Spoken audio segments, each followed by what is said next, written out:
opens up more expansive possibilities than you can imagine. Crust busting your way to an. Welcome to Mindful Leadership, Transforming Lives, with your host, Singh. This is where leadership meets purpose, presence, and passion. In today's fast-paced, high-pressure world, we face a leadership crisis. Too often, teams are led by managers who lack empathy, clarity, and vision, leaving individuals uninspired, disconnected, and undervalued. But it doesn't have to be this way. Great leadership isn't born, it's built. The end game, empower your leadership, inspire the world. Every week, join me, your host Singh, as we tackle the gaps in leadership and life coaching head-on, learning how mindfulness, emotional intelligence, and compassion can redefine success. This isn't just another podcast. It's a mission to fill the void left by ineffective leadership. And it's not just about leadership in business. Life coaching for leaders and new executives is at the heart of this journey. Ready to rise above the noise and lead with clarity, purpose, and impact? Join a global movement dedicated to reshaping the future of leadership one mindful moment at a time. Let's begin.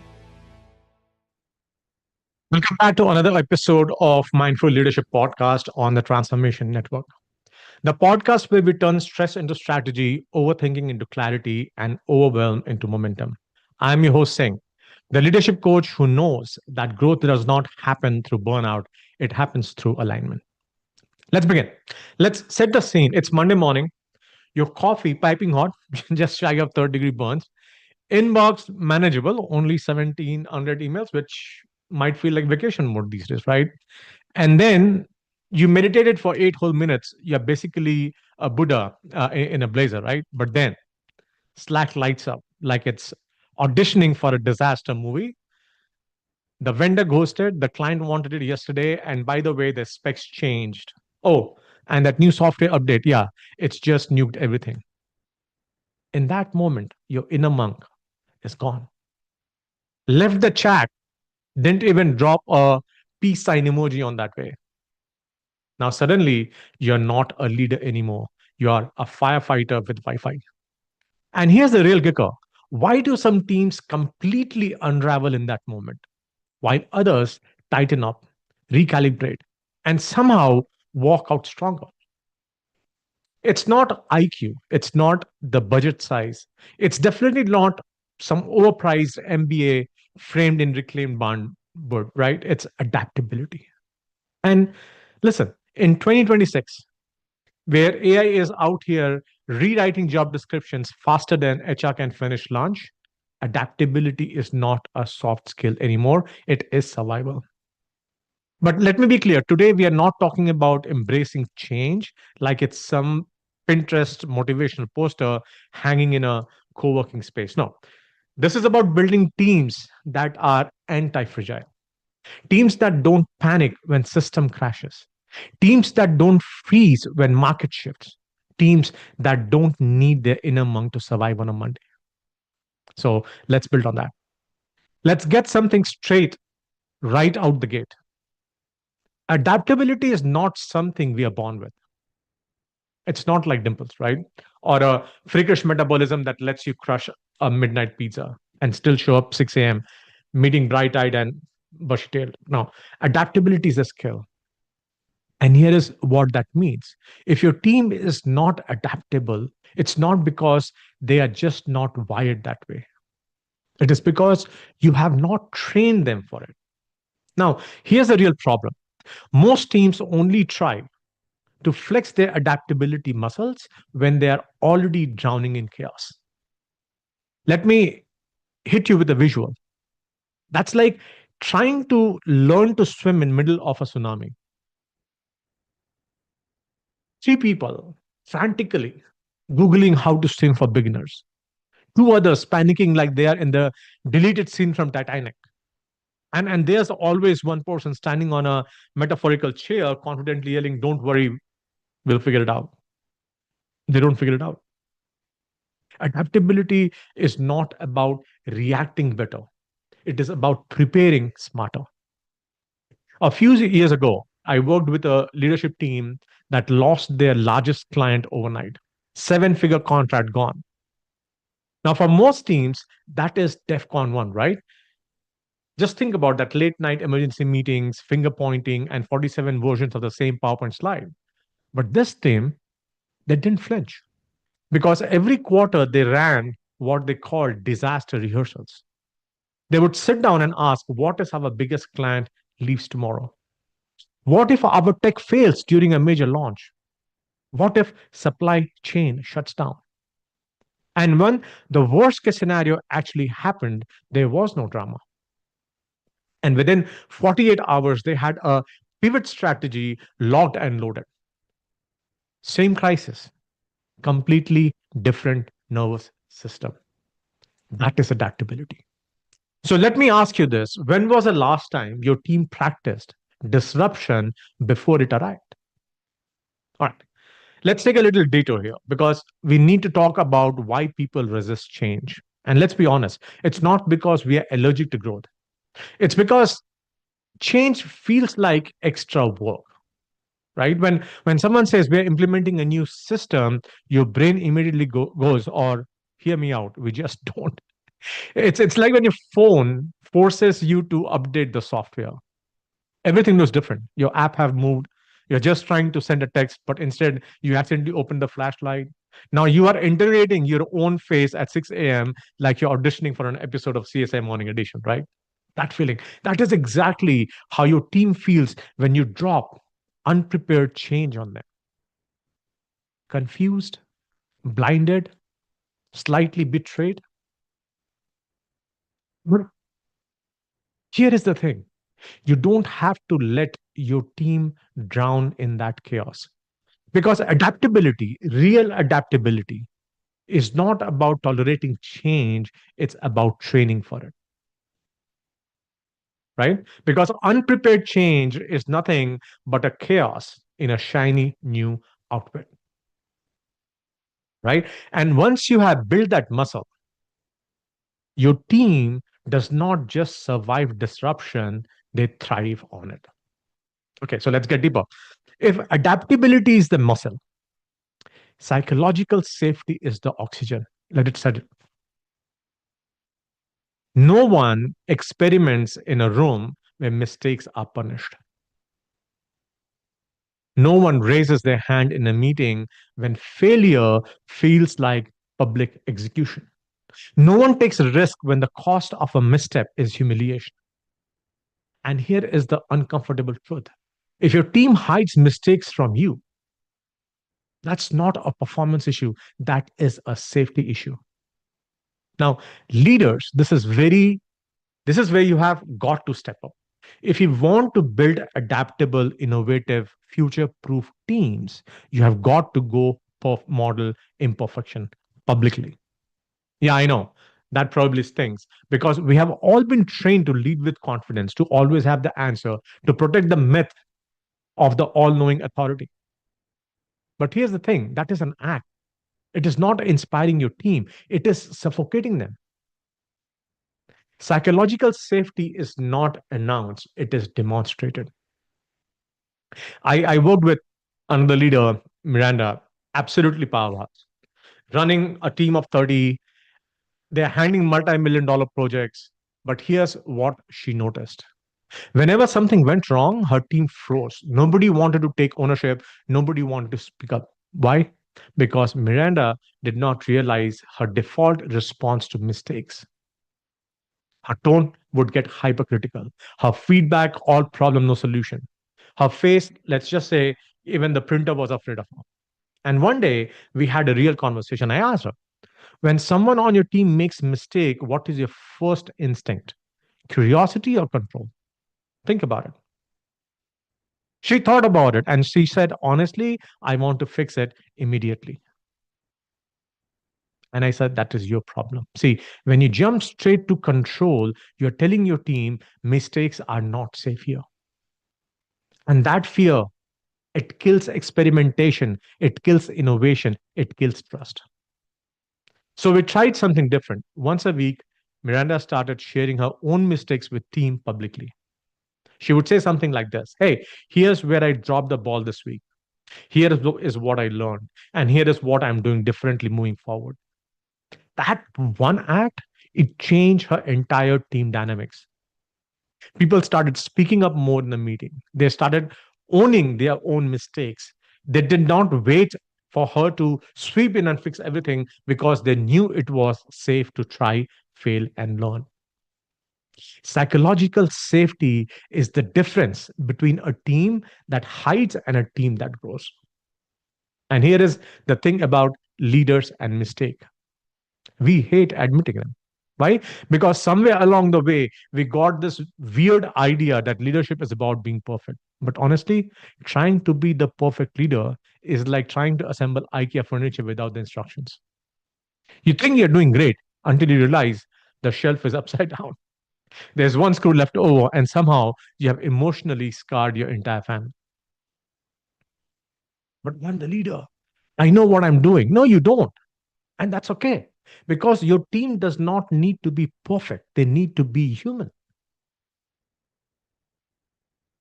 Admitting your mistake does not make you weak, it makes you trustworthy. And trust is the foundation of psychological safety. So here is a challenge this week: show your team what real leadership looks like. Once, just once, share a mistake you made. Keep it simple. What happened? What did you learn? And how are you moving forward? That is it. Because when you model imperfection, you're giving your team the permission to do the same. And when your team feels safe to fail, that's when they start innovating, experimenting, and growing without you having to micromanage their every move. So ask yourself right now, when someone on your team messes up, what is your first instinct? Curiosity or control? Because that answer is the difference between building a team that survives and a team that thrives. All right. We have talked about why adaptability matters. We explored the mindset shifts, but now it's time to make this practical because here's the thing: you cannot hope your team becomes adaptable. That's like hoping a vending machine eats your dollar and spits out your snack. No, it's not going to happen. Adaptability is not magic, it is a muscle. And today, I'm going to give you three tools to flex it: simple, powerful, ready to use. So let's start with the first one: scenario rehearsals, right? So, what if your team treated disruption the way pilots treat engine failure? Think about it. Pilots don't wait for turbulence at 30,000 feet to start Googling how to land a plane. They practice engine failure over and over in simulators. But what do most leaders do? They wait for chaos to hit and then say, all right, team, let's figure this out on the fly. That's not leadership, that's improv, comedy without the laughs. Schedule 30 minutes with your team and ask three questions. What if our biggest client leaves tomorrow? What if AI automates half of our workflow overnight? And what if our top performer quits? See, you're not predicting doom, you're rehearsing calm. Because when disruption shows up, and trust me, it will, your team will not just react, they will know what to do. Same storm, different nervous system. Next up, let's talk about second tool: pivots, micro pivots. Now, when people hear the word pivot, they imagine some dramatic headline worthy reinvention. No, like Netflix going from mailing DVDs to streaming everything. No, across somehow becoming cool again. But real adaptability is not about giant reinventions, it's about small, deliberate course corrections. So here's your move: pick one project this week, just one. Then ask your team, what is one tweak that could make this 10% better? Not 200%, not a total recall, just 10% better. Why? Because small pivots train flexible thinking. See, rigid teams, they snap under pressure, but flexible teams, they bend and bounce back. So stop chasing perfection, start practicing progress. And then the third tool, the postmortem flip, right? And this is the game changer. After your next project, whether it crushed or crashed, sit down with your team and ask just two questions: what worked and what we would do differently next time. That is it. No blame, no theatrics. No 47-page slide presentation, just learning, right? Adaptability is not built in drama, it is built in debrief. Because here's the truth, teams don't grow during chaos, they grow when they reflect on it afterwards. So don't skip the postmortem, it's where the magic happens. Now let's zoom out for a second. Look at the world we are leading in right now. Markets shift overnight. AI is changing job descriptions. Teams are hybrid, remote, global, you name it. If your culture depends on stability, it is on borrowed time. Let it sink. Because if your culture is built on learning, that is when you become anti fragile. And here is what anti fragile means, you don't just survive disruption, you grow because of it. That is the kind of team you want, that is the kind of leader you need to be. All right. So, schedule a scenario rehearsal, practice disruption before it arrives. Pick one project, just one. Make a micro pivot, just 10%. Run a post mortem, no blame, just lessons. And here's a challenge this week, pick one of these tools and actually use it. Because great leaders don't just talk about adaptability, they train for it. And when the turbulence hit, you won't be reacting, you will be ready. Remember, every time we talk about mindful practice, it all starts with that moment in time where you take that deep breath. Three, deep breath, intentional deep breath, feeling the air, inhaling through your nose, exhaling through your nose. Cold when you inhale, and warm when it's exhaled. Get your prefrontal cortex engaged and just become observer. Scenario rehearsal, just become observer. Don't show a scenario and start solving for it, right? Project macro pivots, become an observer. There's no isolation of changes. You have to be thoughtful, but not judgmental. Just because you make a change that is going to give you 10% better result does not give you or does not show you that it was somebody's fault. No. Same thing with postmortem. No blame, just lessons. And then once you have identified, name it. Because every time we name, our brain accepts that as normal and not a fight or flight situation. And then take one intentional move. Just one intentional move. All right. Take a breath with me because here's the reframe I want to leave you with. Adaptability is not just something your team does, it is who they become. And your job as a leader is not to eliminate chaos, it is to build nervous systems strong enough to navigate it. So when Slack explodes, the deal falls through, and your Wi Fi decides to take a coffee break right in the middle of your pitch, that is not your breakdown moment. That is your leadership rep. And what is repped is kept. Good. Because now the resilient operator steps in, the one who sees chaos, takes a deep breath and says, all right, let's dance. So here's your move today. It's simple, but trust me, it's powerful. The next time disruption shows up, because it will, don't react right away. Instead, pause for 90 seconds. Don't speak, don't type, don't fix. Just breathe. Inhale, hold, exhale. And one more time. Inhale, hold, and exhale. And one more time, inhale, hold, and exhale. Then ask yourself, what does adaptability look like here? See, that one pause, it will change your tone. Your change in tone will help change your team, and your team will change the outcome. But here's the thing, adaptability is just one piece of the puzzle. If you really want to future proof your team, you need clarity of purpose. Why? Because purpose is what grounds you when everything else is spinning out of control. When you know the why,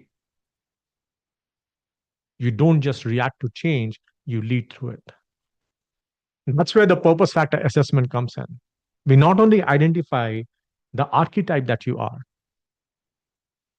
but it also helps you understand what are the things that frustrates and fulfills you based on each of those archetypes.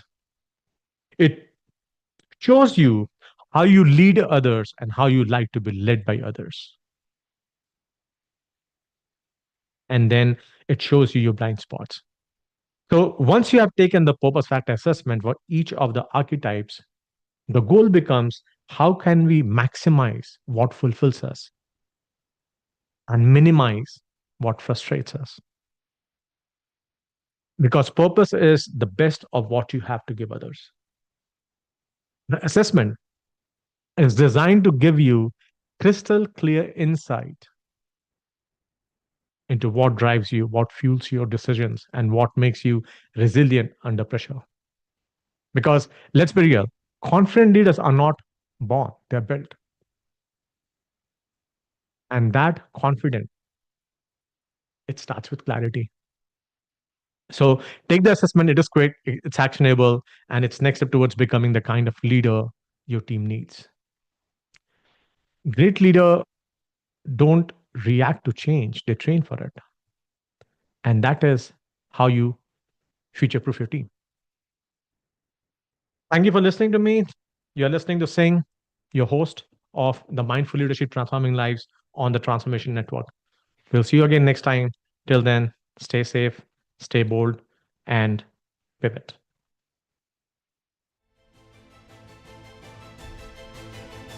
Thank you for watching Mindful Leadership Transforming Lives. With me, your host, Singh. We are honored to have you join us on this journey to explore the transformative power of mindfulness, emotional intelligence, and authentic leadership. Tune in every week on transformationtalkradio.com at noon Pacific on Tuesdays, where we will continue to explore how mindful leadership can create a ripple effect of positive changes in your life and lives of those you influence. This show is dedicated to helping you lead with purpose, presence, and passion. Whether you're navigating the complexities of business, building stronger connection with your team, or striving to make a meaningful impact in the world around you. To learn more about the show, access additional resources, or dive deeper, visit singpowerupcoach.com. Remember, leadership isn't just about what you do, it's about who you are. Let's continue to transform lives together, one mindful moment at a time. See you next week.